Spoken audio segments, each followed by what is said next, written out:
1월 30일 화요일자 노준현 목사의 날마다 성경.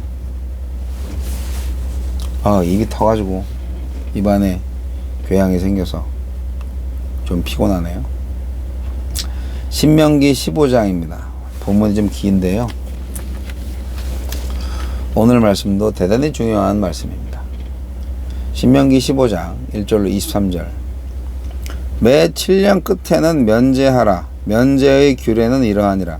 그의 이웃에게 구워준 모든 체주는 그것을 면제하고 그의 이웃에게 그 형제에게 독촉하지 말지니 이는 여호와를 위하여 면제를 선포하였음이라.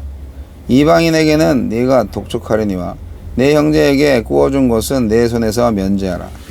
내가 만일 내 하나님 여호와의 말씀만 듣고 내가 오늘 내게 내리는 그 명령을 다 지켜 행하면 내 하나님 여호와께서 내게 기업으로 주신 땅에서 내가 반드시 복을 받으리니 너희 중에 가난한 자가 없으리라. 내 하나님 여호와께서 내게 허락하신 대로 내게 복을 주시리니 내가 여러 나라에 구워줄지라도 너는 꾸지 아니하겠고 내가 여러 나라를 통치할지라도 너는 통치를 당하지 아니하리라. 내 하나님 여호와께서 내게 주신 땅 어느 성읍에서든지 가난한 형제가 너와 함께 거주하거든 그 가난한 형제에게 내 마음을 완악하게 하지 말며 내 손을 움켜쥐지 말고 반드시 내 손을 그에게 펴서 그에게 필요한 대로 쓸 것을 넉넉히 구워주라. 삼가 너는 마음에 악한 생각을 품지 말라. 곧 이르기를 일곱째 해 면제너니 가까이 왔다 하고 내 궁핍한 형제를 악한 눈으로 바라보며 아무것도 주지 아니하면 그가 너를 여호와께 호소하리니 그것이 내게 죄가 되리라. 너는 반드시 그에게 줄 것이요 줄 때에는 아끼는 마음을 품지 말 것이니라. 이로 말미암아 내 하나님 여호와께서 내가 하는 모든 일과 내 손이 닿는 모든 일에 내게 복을 주시리라. 땅에는 언제든지 가난한 자가 그치지 아니하겠으므로 내가 네게 명령하여 이르노니 너는 반드시 내 땅 안에 네 형제 중 곤란한 자와 궁핍한 자에게 내 손을 펼치니라.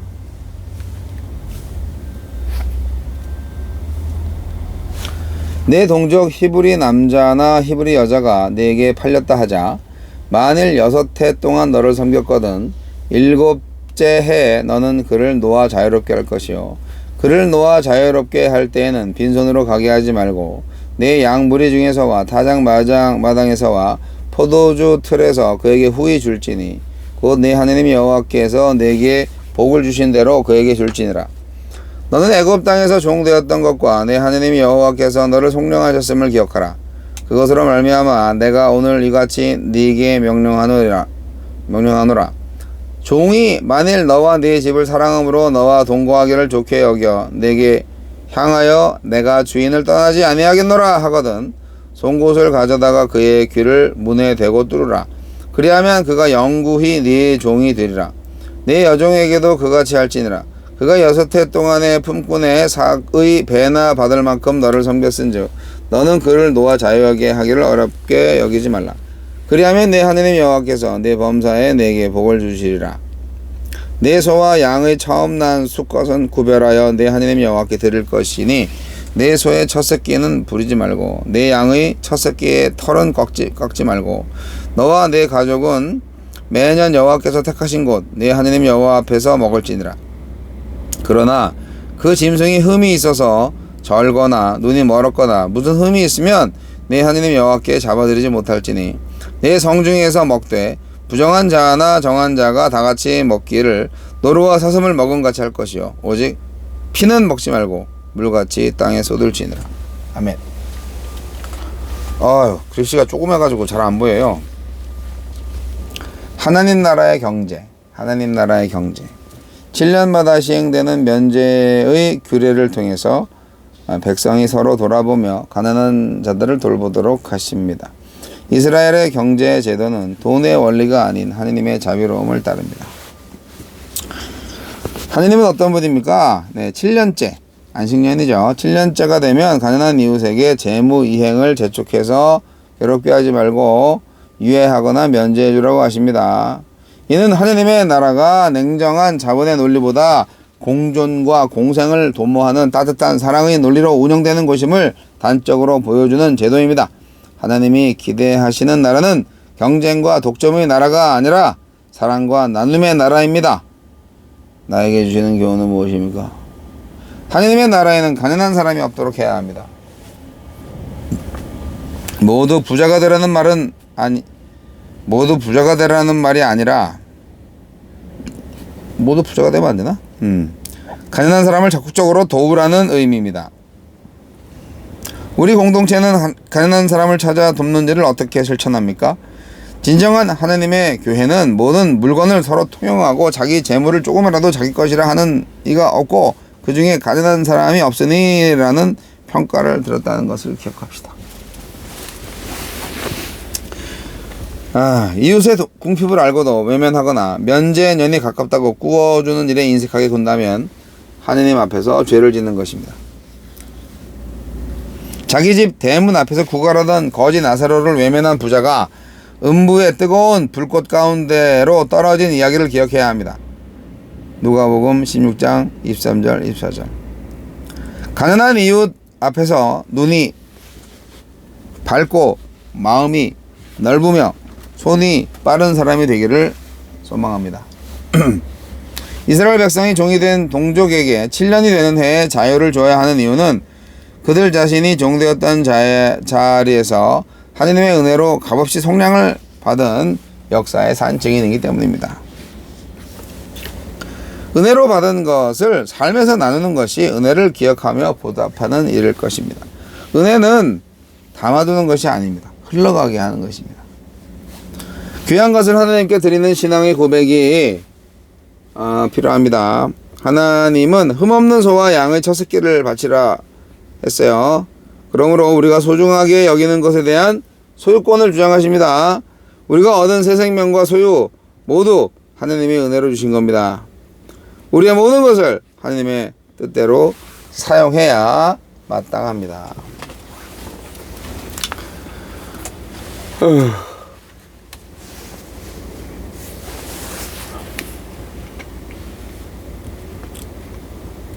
7년 주기로 이렇게 쉬는 거, 희년 제도를 말하는 거죠.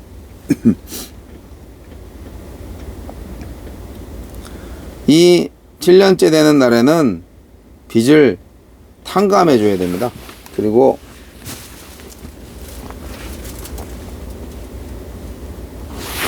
종생활 하시다가 7년 딱 채우는 그때 이제 풀려나는 거죠. 그리고 노잣돈도 두둑하게 챙겨주라고 말씀하시네요. 참 멋진 하나님인 것 같아요. 이스라엘이 정말 이렇게 살았을까? 잠깐은 이렇게 살았겠죠. 사실 안식년에는요, 농사도 안 져요. 땅에게도 안식을 주는 거죠. 예. 그래야 1년 정도 이제 푹 쉬게. 그러면 그동안 자연의 복원력이 회복되고 땅이 기력을 되찾는 거죠. 자, 희년제도가 지금 있으면 얼마나 좋을까요? 사실 이스라엘 백성들 사이에서 노예는 누구입니까? 그들의 형제였잖아요. 노예들도 모두 돌려보내줘야 돼요. 희년이 되면. 어쩔 수 없이 빚 때문에 종으로 살지만 다 하느님의 존귀한 자로 대접을 해줘야 되는 겁니다. 네.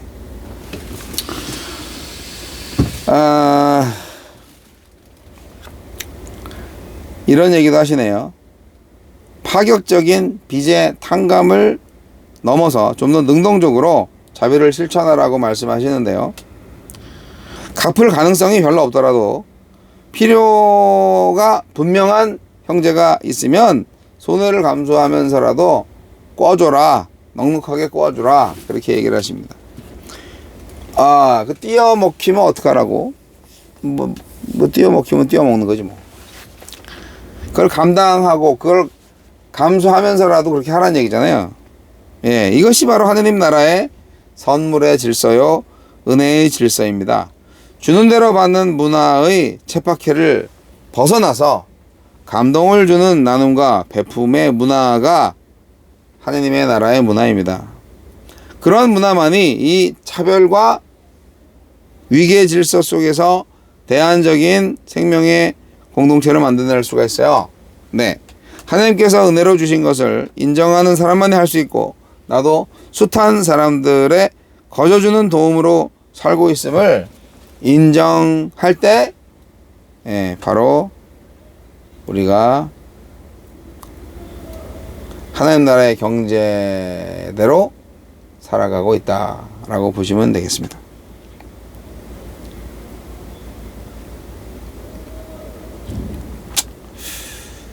하나님 나라의 경제, 이렇게 살면 얼마나 좋을까요?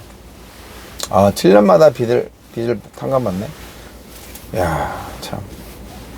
집을 30년 모기지론을 내고 샀는데 해당 사항이 없네요. 어쨌든 하나님께서는 형제들을 만약에 종이라고 해도 노예처럼 혹독하게 다루지 말고 가족처럼 대해줘라, 그렇게 얘기를 하셨습니다.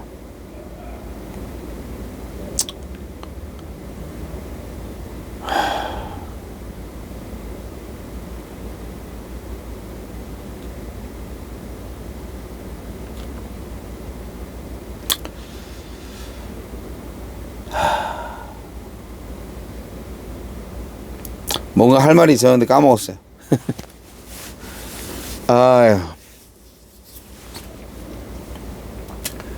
여기는 대전 한진택배 대전 터미널입니다.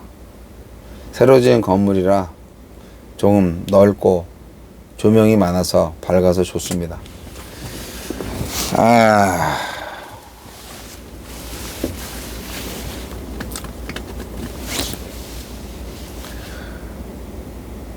베풀 수 있으려면 내가 많이 가지고 있어야 되잖아요. 그래서 부자로 사는 게 좋은 것 같아요. 할 수만 있으면 부자가 되세요. 그런 그 친구가 돈을 꿔주고 안 갚더라도 삶의 지장이 없을 정도로 부자로 살아야 됩니다. 저는 그게 우리 그리스도인의 사명이라고 생각합니다. 부자가 되는 이유? 가난한 사람들을 도와주기 위해서.